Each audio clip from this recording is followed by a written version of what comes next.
Assalamualaikum warahmatullahi wabarakatuh. Kembali lagi di channel Hadi Tutorial. Pada kesempatan kali ini saya akan membuat video mengenai cara mengamankan mikrotik dari hack. Ini sebuah artikel yang kemarin baru saya publish.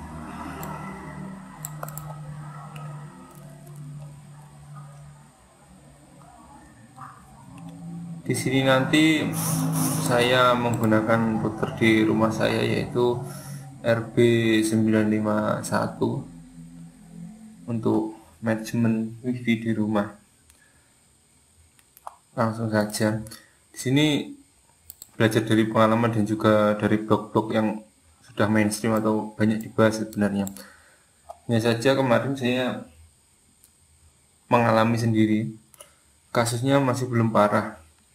Hacking bukan router saya yang terkena hack, hanya saja antena saya PTP menggunakan mikrotik RB-LHG-SL untuk PTP dari server rumah menuju ke repeater saya.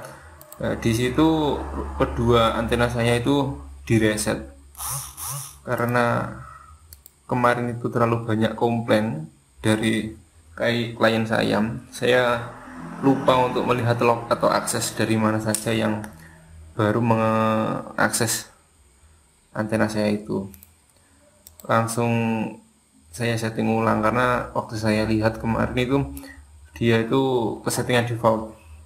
Setahu saya, ini sharing aja, setahu saya itu kalau antena atau router kita menjadi default itu mungkin karena listrik tidak stabil. Hanya saja kemarin saya berpikir, kenapa kok hanya sepasang antena PTP ini saja, kok yang lain tidak, sedangkan antena saya itu sudah menggunakan full DC, jadi tidak mungkin listriknya tidak stabil, kecuali saya menggunakan langsung adapter di listrik rumah itu mungkin saja tidak stabil. Tapi saya sudah menggunakan full DC, yaitu menggunakan 2 buah aki 45 ampere, jadi seharusnya itu sudah stabil listrik saya itu untuk power supply ke setiap antena dan router saya. Oke, langsung saja ya. Kemarin saya sudah menulis sebuah artikel di blog saya tukangwifi.wordpress.com, silahkan mampir. Di sini saya sudah menekan, langsung saja ya. Yang pertama itu adalah mengganti username dan password default. Nanti letaknya di sini ya, sistem kemudian user. Nah, di sini biasanya kan default mikrotik itu kan admin, sedangkan password adalah kosongan atau tidak menggunakan password ya. Ini langsung saja, jika teman-teman membeli RB baru yang akan digunakan, silahkan langsung membuat user baru ya dengan klik add di sini. Jangan terburu-buru di disable untuk username admin karena kita kan belum membuat username baru. Nah, di sini kita membuat username baru, katakanlah namanya root. Sini grupnya adalah full, yaitu full access. Jangan lupa memberikan password. Misal kita membuat passwordnya yang mudah saja, tapi ini nanti biar nggak lupa, kita baca root 123 root 123 ya. Kemudian masuk ke poin kedua, yaitu masih di tab user bagian allowed address, isikan IP address tertentu saja yang dapat digunakan. Nah, di sini teman-teman mengisikan allowed address tertentu, yaitu IP mana yang dapat login ke router dengan username root ini. Ini teman-teman setting, misalnya teman-teman bisa mengaksesnya dari setiap klien teman-teman ya. Nanti kalian statik saja IP-nya, misalnya nanti 2323.2 sekian, nanti hanya IP itu saja yang dapat digunakan untuk mengontrol atau login ke router buat kita. Itu adalah poin kedua, yaitu untuk allowed addressnya itu teman-teman tambahkan ya untuk meminimalisir, jadi hanya IP tertentu saja yang bisa untuk login. Lanjut ke Poin ketiga itu matikan neckboard atau kita aktifkan interface tertentu saja yang dapat memonitoring jaringan. Nah, ini masuk di bagian IP, kemudian neckboard ya. Nah, di sini.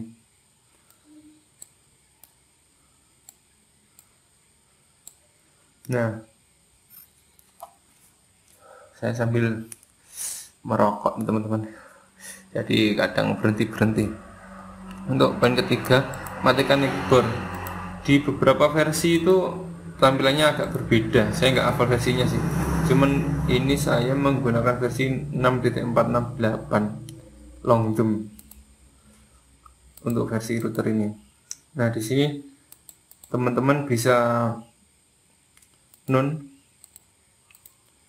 kalau nanti ini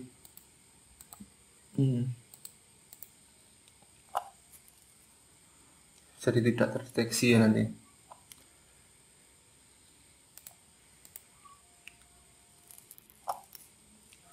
Nanti teman-teman bisa cari artikelnya di internet banyak. Nanti kalau nggak salah itu membuat interface-nya dulu di sini, lalu dibuat khusus hanya di interface tertentu saja yang bisa menjalankan neckboard.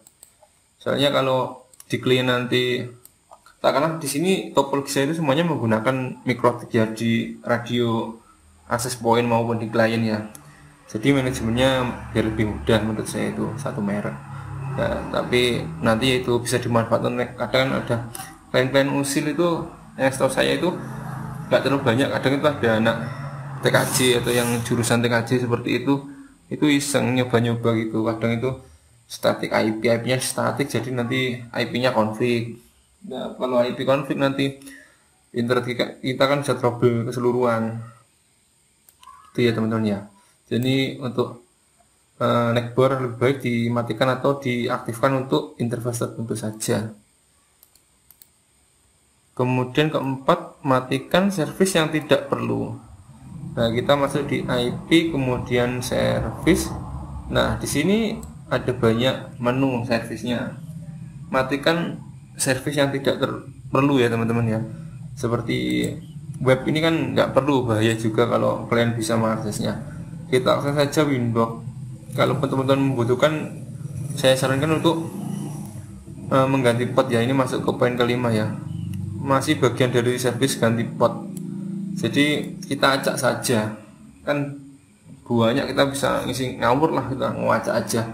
Yang penting kalau di port scan dari sisi klien atau ada orang yang iseng-iseng port scan kan nanti tidak terdeteksi ya port kita ya kalau kita sudah mengacaknya. Kayaknya di versi router S kemarin yang ada bug inbox exploit itu saya sudah bahas kayaknya juga di blog saya. Itu nanti kan dia bacanya juga port default ya. Nah, dia bisa membaca username dan password kita. Sebenarnya itu bukan bug sih menurut saya. Dia itu kan memang tool untuk membuat kita tahu bagaimana username dan passwordnya. Kalau kita itu kelupaan, kita bisa mengeceknya menggunakan inbox exploit itu sebenarnya. Tapi kebanyakan orang menggunakannya atau menyalahgunakannya ya. Lanjut ke poin 6, matikan tool bandwidth test jika tidak perlu. Nah, di sini masuk di tool kemudian bandwidth test. Nah, di sini kita disable saja. Kenapa kok di disable? Karena kemarin itu entah anehnya di mana waktu sebelum ada kasus kereset antena saya itu, dari klien saya itu saya lihat dari simple itu tidak ada yang jalan ya trafficnya. Hanya saja di antena saya itu trafficnya itu bisa besar sekali, bisa over lah. Kalau katakanlah satu antena itu membawa limit 2 mega, dia itu bisa membawa 10 mega kadang itu. Nah, saya pikir itu di bandwidth testnya ini karena aktif, mungkin ada yang iseng menggunakan bandwidth test di sini. Nah, kenapa Pak bandwidth ini lebih baik dimatikan? Karena ini kan juga memberatkan dari sisi router kita untuk antena kita ya. Kalau semakin banyak request untuk bandwidth test ini kan membebani link lokal kita ya. Di sini kan biasanya kita melakukan uji coba kekuatan antar antena. Jadi speed test antar lokal antena itu kuat berapa, dengan sinyal segini kuat bandwidth berapa gitu kan. Tapi ini lebih baik dimatikan saja. Kalaupun ingin diaktifkan waktu teman-teman pointing antena saja atau pemasangan baru itu diaktifkan dulu untuk mengetes nggak apa-apa, tapi setelah itu lebih baik itu dimatikan saja ya. Lanjut di poin ke-7, jika kalian menggunakan topologi jaringan berbasis wireless, saran saya setiap radio station kita setting sebagai station router, jangan station bridge. Nah, ini nanti banyak bisa teman-teman buka ya di blog saya. Itu maksudnya nanti setiap antena kan biasanya itu antena kita itu di sini wireless, misal ini antena ya. Nah di sini nanti kan kebanyakan kita bridge, station bridge ya untuk stationnya. Itu nanti kan agar supaya di bridge di sini ya, supaya itu kan router di bawah. Kalau topologinya misal antena di sini SXT yang atas dari produk Mikrotik, yang bawah itu routernya katakanlah merek Totolink atau TP-Link dan lain-lain. Nah itu kalau di kita bridge kan maksudnya kan satu kelas gitu kan ya. Nanti berarti kalau server kita IP-nya 60.1, berarti di router bawah si TP-Link nanti kan 60 titik sekian. Nah sedangkan jika kita menggunakan station bridge, nanti di klien itu bukan banyak masalah sih, yaitu tadi kembali ke klien yang iseng ya. Jadi klien yang iseng itu nanti bisa mengetahui gateway si server kita, nanti dia bisa menggunakan request ping yang besar dan lain-lain. Itu juga bahaya juga, apalagi kalau dia bisa sampai mengakses dari gateway kita kan bahaya. Jadi lebih baik nanti dari sisi antena kita ini nanti modenya station ya, mode station. Setelah itu nanti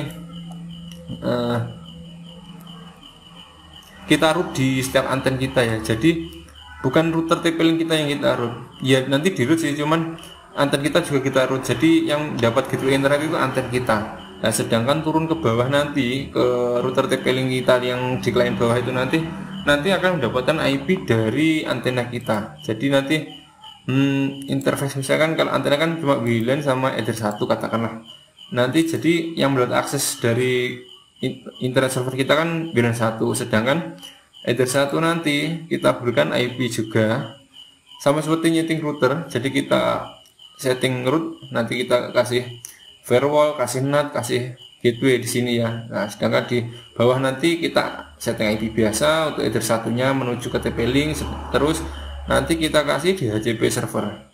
DHCP server fungsinya untuk apa? DHCP server itu nanti untuk menjaga kalau saja si router TP-Link kita atau yang lainnya itu nanti reset. Jadi otomatis kan kalau dia reset kan dia settingannya kan mendapatkan DHCP kan defaultnya itu. Nah kalau DHCP di atas kita aktifkan, nanti dia otomatis kan masih mendapat akses internet meskipun routernya reset seperti itu. Itu untuk mengantisipasi kalau kita berada di luar kota dan tidak sempat atau sedang repot tidak bisa langsung menuju lokasi klien yang jauh gitu ya. Jadi lebih baik di setting seperti itu. Mungkin nanti di lain video saya akan membahasnya lebih lengkap lagi. Karena keterbatasan waktu ya, nanti terlalu panjang video ini saja sudah sekitar 15 menit. Nanti untuk poin ke-7 nanti mungkin bisa saya berikan video terpisah.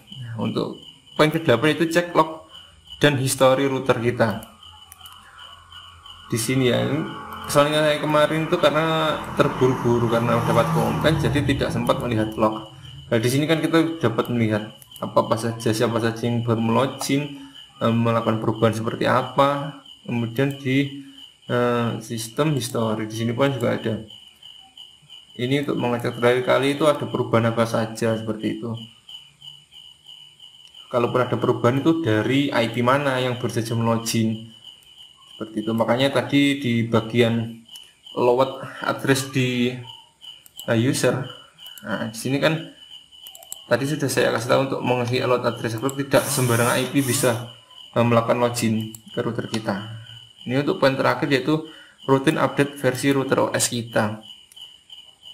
Nah, ini bisa masuk di bagian sistem, kemudian package. Nah, di sini nanti bisa cek secara online, teman-teman bisa menggunakan stabil. Kalau saya rata-rata menggunakan long term. Ada beberapa juga yang menggunakan stable. Versi terakhir ini kemarin saya update di 6.48, sekarang sudah di 6.48.1. Ini untuk menghindari bug-bug terbaru sini, nanti ada info-infonya, ada apa saja pembaruan di sini. Seperti itu ya, sedikit 9 cara untuk mengamankan router kita. Ini jika teman-teman ada masukan, silahkan komen di bawah, atau ada request video untuk saya bahas, silahkan komen di bawah. Mohon maaf untuk video-video lama saya itu soundnya itu sangat lirih gitu ya, lebih kencengan audio atau sound musiknya ya, karena dulu itu gimana ya, masih sangat amatir, cuma iseng-iseng aja. Sekarang pun ya tetap iseng sih untuk mengisi waktu luang. Saya jarang update kan karena ya sibuk kerja juga, kadang itu bikin konten kan juga butuh waktu, butuh suasana yang tenang juga untuk mikir konten itu, mau record mau edit juga butuh waktu. Oke, terima kasih sudah menyimak video kali ini. Jika kalian senang silahkan like dan subscribe, jika tidak senang silahkan dislike, share jika bermanfaat. Silahkan mampir di blog saya, silahkan belajar di sini, kita sama-sama belajar. Jika ingin mengcopy silahkan copy, tapi jangan lupakan sumber dari bacaan teman-teman ya. Oke, sekian, terima kasih. Wassalamualaikum warahmatullahi wabarakatuh.